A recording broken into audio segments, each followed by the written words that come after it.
Next question, question number 26।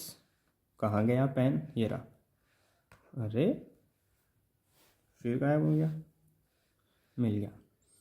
A double slit setup was initially placed in a tank filled with water. यानी आपने पहले जो double slit experiment था YDSE कहाँ रखा? एक वाटर टैंक के अंदर रखा, वाटर टैंक के अंदर रखा। फिर आपने यही एक्सपेरिमेंट किसके अंदर रख दिया? YDSE रख दिया आपने एक लिक्विड के अंदर। किसके अंदर रख दिया? लिक्विड के अंदर। और उसने ये बोला है कि जो इस लिक्विड का जो रिफ्रैक्टिव इंडेक्स है वो वाटर के रिफ्रैक्टिव इंडेक्स से ज़्यादा है। ये आपने बोल दिया है पहले ही क्वेश्चन में। ये रही बात। आपको अगर नहीं दिखाई दे रही तो मैं बता दूँ, ये रही। तो पूछ रहा है what will be the effect on the following. पहला पोर्शन में पूछा है कि अगर आपने ऐसे कर दिया, YDS को उठाकर इधर इसमें रख दिया है, तो जो आपने रेडिएशन यूज़ कर रखी है, जो लाइट रे या फिर लेज़र बीम यूज़ की है, उसकी स्पीड पर क्या फ़र्क पड़ेगा, फ्रिक्वेंसी पर क्या फ़र्क पड़ेगा, वेवलेंथ पर क्या फ़र्क पड़ेगा, वो आपसे पूछ रहा है। समझ रहे हो? तो कोई बात नहीं, पूछ रहा है पूछने दो, बता देंगे हम भी। ठीक, बताएं, जल्दी बताओ। चलो भाई एक एक करके इनको डिस्कस करते हैं कि इसकी स्पीड पर क्या फ़र्क पड़ेगा। देखो भाई, स्पीड क्या होती है? जब कोई भी लाइट रे रेयर से डेंसर में जाती है तो उसकी स्पीड घट जाती है, रिड्यूस हो जाती है। ठीक है। अब ये वाला जो वाटर है, हमारी वाटर सरफेस है, इसका रिफ्रैक्टिव इंडेक्स लिक्विड के रिफ्रैक्टिव इंडेक्स से कम है। तो ये रेयर मीडियम कंसिडर किया जाएगा, ये डेंसर मीडियम कंसिडर किया जाएगा। कि लाइट रे रेयर से डेंसर में एंटर करेगी। ठीक है। लाइट रे की स्पीड रेयर में सपोज करो, वाटर में सपोज करो x थी, और ये जब लिक्विड में एंटर करेगी तो ये x से और कम हो जाएगी, है कि नहीं? कि भाई एक तो वाटर में उसकी स्पीड घट गई, उसके बाद इसकी और कम हो जाएगी स्पीड किसमें? लिक्विड में। तो हम बोलेंगे स्पीड पर क्या फ़र्क पड़ेगा? क्योंकि स्पीड पर फ़र्क पड़ेगा रिफ्रैक्टिव इंडेक्स की वजह से। कि रिफ्रैक्टिव इंडेक्स जिसका ज़्यादा होगा, रिफ्रैक्टिव इंडेक्स जिसका ज़्यादा होगा, लाइट की स्पीड उसमें ही मतलब कम रहेगी। किस में कम रहेगी? देखो, रिफ्रैक्टिव इंडेक्स लिक्विड का ज़्यादा है रिफ्रैक्टिव इंडेक्स ऑफ वाटर से, तो लाइट की स्पीड इसमें रहेगी मिनिमम। ठीक है ना? लिक्विड के केस में मिनिमम और वाटर के केस में मैक्सिमम। ठीक है, इन दोनों के कंपैरिजन में। तो स्पीड कैसी हो जाएगी? घट जाएगी भाई। देखो, स्पीड पर क्या इफेक्ट पड़ेगा? स्पीड रिड्यूस हो जाएगी। ठीक, ये बात हुई। दूसरी बात करें, फ्रिक्वेंसी पर क्या फ़र्क पड़ेगा? इसकी फ्रिक्वेंसी पर क्या फ़र्क पड़ेगा? फ्रिक्वेंसी की एक बात सुन लो। देखो, फ्रिक्वेंसी जो होती है वो सोर्स पर डिपेंड करती है।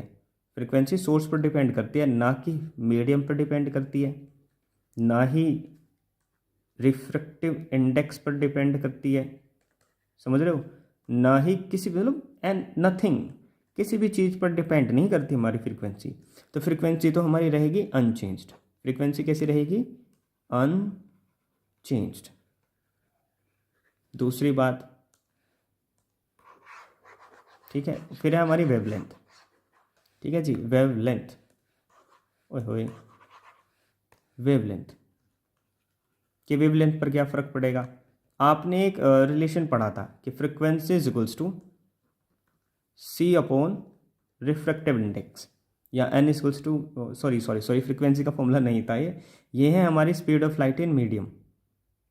Speed of light in medium, या आपने 10th क्लास में क्वेश्चन एक छोटा सा ऐसा बोलो कि आपने वो पढ़ रखा है, या ऐसा बोलो कि आपने रिलेशन पढ़ा था। रिलेशन क्या था हमारा? रिलेशन था wavelength is equals to speed of light in medium divided by speed of light in medium divided by frequency. समझ रहे हो? जल्दी बताओ, जल्दी बताओ, पढ़ा होगा ना? या आपने ये वाला फॉर्मूला पढ़ा, frequency is equals to C upon lambda. यहाँ पर C क्या है? लाइट की स्पीड किसी भी मीडियम पे, और लैम्डा है वेवलेंथ। तो हमको वेवलेंथ का ही पता करना है। जल्दी बताओ, हमको वेवलेंथ का तो पता करना है, तो वेवलेंथ रखेंगे यहाँ। तो speed of light in medium को V से रिप्रेजेंट कर रहे हैं, फ्रीक्वेंसी को F से या म्यू से रिप्रेजेंट कर रहे हैं।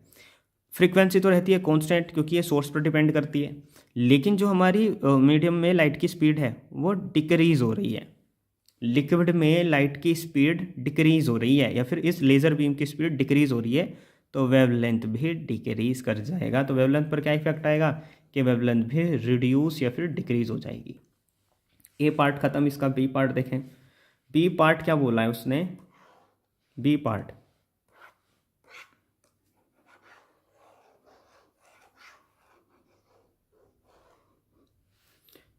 देखते हैं। उसने बोला है कि बताओ fringe with shape of the interference fringes, और जो हमारी सेंट्रल मैक्सिमम फ्रिंज थी उस पर क्या इफेक्ट आएगा। ठीक है, रफली डायग्राम ड्रॉ करते हैं। तो ये वो डायग्राम है जिसकी हम बात कर रहे हैं।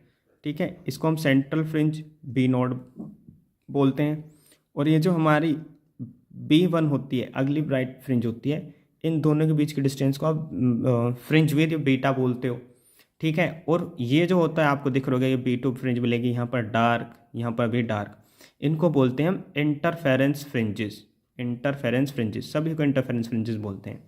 ठीक है जी, अब देखते हैं कि फ्रिंज विद पर क्या इफेक्ट पड़ेगा। फ्रिंज विद पर क्या इफेक्ट पड़ेगा, सीधा सा हिसाब है। देखो, अगर ये एयर में रखा होता तो ये अपने ठीक हिसाब से चलती, ना तो लाइट की स्पीड घटती लेज़र बीम की, ना लाइट की स्पीड इंक्रीज होती।